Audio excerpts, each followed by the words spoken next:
사도행전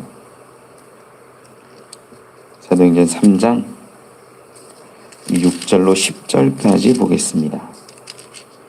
사도행전 3장 6절로 10절의 말씀 우리 한 절씩 교독하지요. 베드로가 이르되 은과 금은 내게 없거니와 내게 있는 이것을 내게 주노니 나사렛 예수 그리스도의 이름으로 일어나 걸으라 하고 뛰어 서서 걸으며 그들과 함께 성전으로 들어가면서 걷기도 하고 뛰기도 하며 하나님을 찬송하니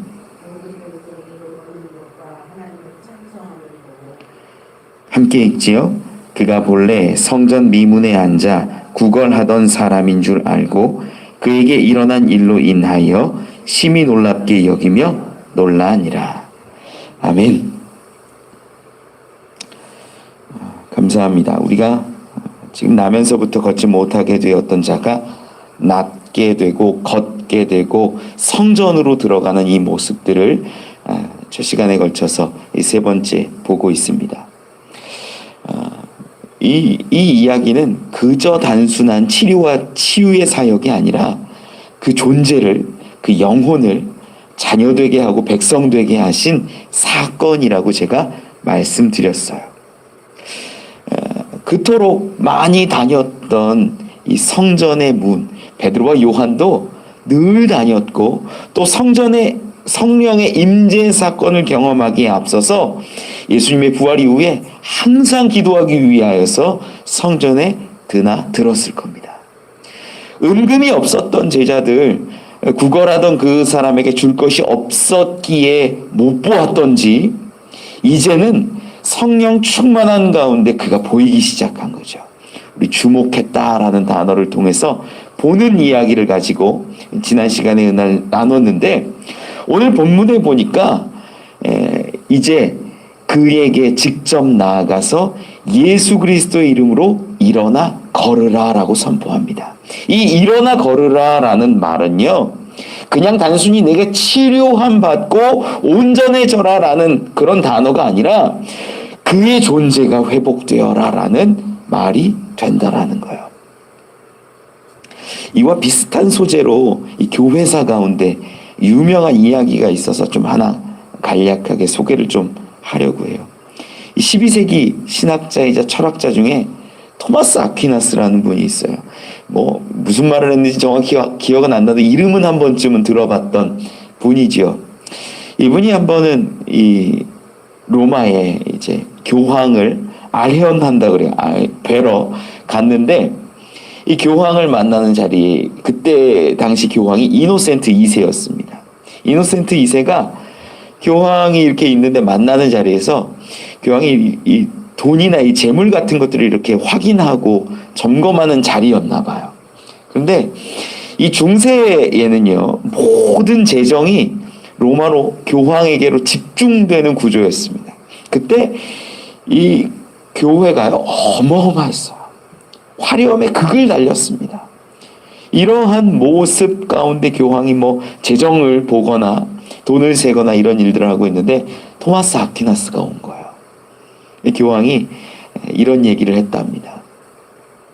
이제 교회가 더 이상 은과 금은 우리에게 없다라는 말은 할 필요가 없습니다. 뭐 얼마나 많은 부유함이 있었기에 그런 말을 했는지, 친근했는지, 농인지, 어떤 이유인지는 잘 알 수 없지만 그런 말을 했을 때 아퀴나스가 그 이야기를 듣고 있다가 맞습니다. 그런데 또한 교회가 이제는 더 이상 일어나 걸으라 라는 말도 할 수 없게 되었습니다. 너무나 많은 부유함과 화려함과 부의 집중이 보기에는 거룩해 보이고 아름다워 보이지만 능력을 잃어버린 모습이었다라는 거예요. 이건요, 한국교회 지금 우리에게 적용해도 별반 다르지 않습니다. 제가 뭐 큰 교회를 비판하고 작은 교회가 옳다 이런 얘기하는 게 절대 아니에요. 우리의 본질이 뭐냐라는 거예요. 우리의 본질, 교회의 본질, 은과 금이 아니라 예수 그리스도인 인데 은과 금을 쫓다가 예수 그리스도를 놓쳐버리면 이게 문제라는 거예요. 부유할 수 있지요.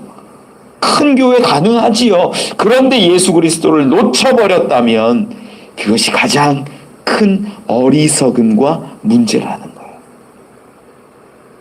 저는 여러분들 가운데 때로는 고난이 있고 은과 금이 없더라도 예수 그리스도로 회복할 수 있는 은혜가 있기를 소망합니다. 우리 7절 말씀을 좀 보면 이렇게 기록해요. 오른손을 잡아 일으키니 발과 발목이 곧 힘을 얻고, 베드로가 이제 앉아있던 안진뱅이에게 손을 내밀어서 오른손을 잡아 일으키는 거예요. 그런데 여기 발과 발목이 곧 힘을 얻고 라고 이렇게 써 있는데, 이 부분이 이 헬라어 성경 가운데로 보면은 이 발이 바이세스라는 단어를 쓰고 발목을 스피드라라는 단어를 쓰는데, 이게 뭐냐면 전문 용어예요. 의학 용어. 그러니까 이 발이라고 그 기록된 바이세스는 발바닥에 가까운 이 단어이고요. 스피드라는 복사뼈를 의미합니다. 이게 일반인들이 잘 쓰지 않던 단어예요. 전문 용어고 의사들이 주로 많이 쓰는 건데, 이 사도행전 누가 기록했다 그랬어요? 루카가. 의사였던 자가 기록했기에 이런 단어들을 정확하게 짚어서 이야기한 것으로 우리는 봅니다. 성경 전체에 이런 단어가 안 나와요. 여기에서만 나온다는 거죠. 그래서 의학적인 전문적 지식을 갖고서 기록했구나 볼 수 있죠. 그런데 이렇게 일으킬 때 안진뱅이가 얼마나 당황했을까요? 한 번도 걸어본 적이 없는 자잖아요. 걷다가 못 걷게 된 자는 걸었던 기억을 가지고 있고 걸었던 경험을 알고 있는데, 처음부터 날 때부터 걷지 못했던 자는요, 걸어본 적이 없기 때문에 어떻게 걸어야 할지를 몰라요. 당황했겠죠. 그런데 이러한 당황한 가운데 손을 일으키는데, 성경에 이 발과 발목이 7절 끝에 보니 곧 힘을 얻고 라고 기록합니다. 이 손을 잡아 일으키는데 발과 발목 그 부분에 곧 힘을 얻었다. 이 부분이 헬라어 성경으로 보면 조금 더 의미가 깊어져요. 힘을 얻고라는 단어가 헬라어 성경은 에스테레오데산이라는 건데, 뭐냐면 문법을 이야기해서 죄송한데 제2 부정 과거 수동태를 써요. 전혀 중요한 거 아니에요, 여러분. 전혀 중요한 거 아니에요. 이게 어떤 의미냐면은 그 전에 이미 힘을 얻었다라는 거예요. 즉 손을 내뻗어가지고 붙잡았을 때 힘이 들어간 게 아니라 그 전에 힘이 이미 임하여졌다는 거예요. 자기 발에 자기의 힘이 들어간 게 아니라 누군가로부터 힘이 들어간 것을 의미해요. 이 수동태가 그런 거죠. 그러니까 지금 베드로가 손을 뻗어가지고 잡아 일으킬 때 그 베드로의 힘에 의지해서 그가 일어선 것이 아니라, 힘을 얻은 것이 아니라 이미 하나님이 그 가운데 역사하고 계셨다라는 것을 의도하고 있어요. 이 기록의 문법 가운데 그렇다라는 거예요. 그는 알지 못했습니다.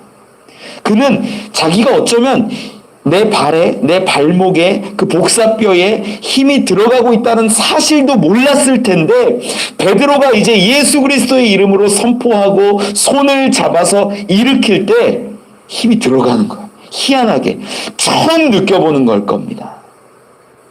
놀라운 일이죠. 그리고 그가 했던 일이 뭡니까? 8절에 뛰어 서서 걸으며 그들과 함께 성전으로 들어가면서 걷기도 하고 뛰기도 하며 하나님을 찬송하니. 여러분, 일반적으로 우리가 의학적인 치료를 기대하면서 여러 가지 방법으로 수술이나 재활이나 다양한 방법으로 우리의 몸을 낫게 하려고 노력하잖아요. 그래서 나으면 어떻게 되냐면 그냥 되는 게 아니에요. 운동하고 훈련하고 해서 조금씩 나아지는 게 일반이에요. 그게 방법이고요. 그런데 오늘 본문 가운데 보면요, 40년을 넘게 나면서부터 앉아있던 그자가 힘을 얻었는데 어떤 놀라운 능력이 있냐면 뛰었다 그래요. 여러분, 이게 불가능한 일이에요. 원래 우리가 오래 앉아만 있어도 갑자기 일어나서 뛰는 거 쉽지 않아요. 저려요. 피가 안 통해요. 지금 이 사람은 어때요? 걸어본 적도 없고 근육은요, 수십 년 동안 쓰지 않으면 위축됩니다. 일반인도 그래요. 안 쓰면. 그런데 그렇게 약했던 그가 갑자기 뛸 수 있을까요? 아니, 불가능해요. 이건 의학적으로도 설명할 수 없는 거고 전적으로 하나님이 역사하셨다라는 것을 드러내는 장면인 거예요. 여러분, 이것이 왜 중요한지를 우리가 알아야 되는데, 그냥 나았다, 잘 안 보이던 사람이 흐릿하게라도 볼 수 있게 되었다, 그런 의미가 아니라 완전히 고쳐주셨는데 그의 걸음걸음이 이제는 뛰며 걸으며 모든 것을 할 수 있게 된 거예요. 이거는 하나님이 역사하신 건데 지금 그가 향했던 곳이 성전이에요. 그는 지금까지 한 번도 들어가지 못했던, 한 번도 경험해보지 못했던, 밖에서 이렇게 어슴푸레만 보았을 법한 그 성전을 들어가면서 찬양하는 거예요. 여러분, 나중에 사람들이 놀라는 장면이 나오는데 찬양이 놀랐다 그래요. 뛰는 것에 놀라고 찬양이 놀랐다 그래요. 그 뛴이 얼마나 큰 뛴이었을까. 사슴같이 뛰고 감사하며 뛰는 그러한 고백이 되었을 것입니다. 여러분, 하나님이 그를 돌보시고 온전케 하셨다라는 이 사실이 왜 중요하냐? 우리 대부분 구원이라고 이야기를 하면 중요하게 보는 게 예수 그리스도의 십자가와 보혈을 가장 먼저 떠올려요. 이게 가장 중요해요. 그런데 이 부분을 분명히 아셔야 돼요. 오늘 본문을 쭉 읽었는데 우리가 1절부터 10절까지 다 보았잖아요. 여기에서 이 안진뱅이가 예수 그리스도를 고백하거나 시인하거나 인정하는 장면이 있어요, 없어요? 없어요. 없어요. 그리고 베드로가 그를 잡아 일으킬 때 네가 예수를 믿느냐 묻지도 않아요. 그런데 왜 이런 일들이 일어났을까? 하나님의 전적인 은혜요, 하나님의 전적인 역사하심이라고 이야기했죠. 이게 뭘 의미하냐면 우리가 구원받는 건요, 물론 예수 그리스도가 중요하고 보혈이 중요하고 십자가가 중요하고 대속이 중요해요. 이걸 부정하는 게 아니라 이 일이 있게 하신 능력이 뭐냐라는 거예요. 바로 하나님의 은혜라는 거예요. 전적인 은혜. 여러분, 이걸 우리가 놓치면 안 돼요. 우리 가운데 예수를 보내주신 것이 하나님의 은혜가 아니고선 설명이 안 되는 거예요. 예수님이 죽으신 것, 그것이 하나님의 은혜 아니고선 우리가 이해할 수가 없는 거예요. 많은 사람들이 예수만 이야기하는데 그 예수가 우리에게까지 오시기까지 하나님이 사랑하신 그 사랑, 전적인 은혜 주시고자 하는 그 마음을 많이 모를 때가 있다라는 거죠. 오늘 본문에는요, 그러한 장면이 담겨 있는 거예요. 그는 죄인임을 고백하지도 않았고 예수 그리스도를 구주라 인정하지도 않고 그런 행위가 아무것도 없어요. 그런데 하나님이 그를 택하셔서 붙잡으셔서 힘을 불어 넣어주시고 의학적인 방법이 아닌 완전한 새로운 존재로 뛸 수 있게 만들어 주셨다라는 거예요. 오늘 본문 가운데에서도 보면 9절 말씀에 이렇게 기록합니다. 같이 읽어볼까요? 시작. 모든 백성이 그 걷는 것과 하나님을 찬송함을 보고, 이 놀란 이야기가 나오는데 먼저 무엇을 보고 놀랐냐면 걷는 것과 하나님을 찬송함을 보고 놀랐다라는 거예요. 그리고 10절 말씀에 보면 그가 원래 이 미문에 앉아서 구걸하던 자인 것을 알고 더 놀래요. 이 두 가지로 놀래거든요. 10절 끝에도 보면 심히 놀랍게 여기며 놀라니라. 이 놀람도 두 번이 있잖아요. 이게 그가 걷고 뛰는 모습, 찬송하는 모습을 보고 놀라고, 두 번째 놀란 것이 그가 가만히 보니까 미문에 앉아있던 모습, 그 구걸하던 자라는 것을 깨닫고 놀란 거예요. 이 걷고 뛰며 찬송하는 모습을 보고 놀란 걸, 그 사람들의 상황을 한번 여러분 연상해 보세요. 성전은요, 제사를 드리고 거룩하게 들어오고 기쁨으로 들어오기도 하지만 그런 일들이 주로 많은데, 이 사람은 40년간 한 번도 그 안에 들어가지 못했고 백성으로 인정받지 못했던 그가 들어갈 때 어떤 기분이었을까요? 우리가 감히 바라볼 수 없는 그 방광김이 있었을 것 같아요. 제 생각엔. 그거 보고 놀라는 거예요. 여러분, 이 장면에서 백성들이, 모든 사람이 떠오르는 것이 하나 있을 거예요. 뭐가 떠올랐을까요? 이사야서 35장 6절이에요. 제가 읽을게요. 그때에 저는 자는 사슴같이 뛸 것이며 말 못하는 자의 혀는 노래하리니 이는 광야에서 물이 솟겠고 사막에서 시내가 흐를 것임이라. 이게 메시아의 때가 이르면 나타날 것이라는 이 예언인데, 이사야의 예언인데, 노래하는 것을 보고 사슴같이 뛰는 것을 보고 이 경건한 성전에서 성전 들어올 때 항상 저렇게 뛰는 사람이 없는데 저 뛰는 모습을 보고 알게 되는 거예요. 저가 무슨 일이야?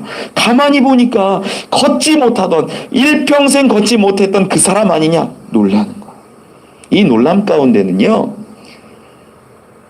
아마 메시아를 바라보는 놀람도 분명히 있었을 겁니다.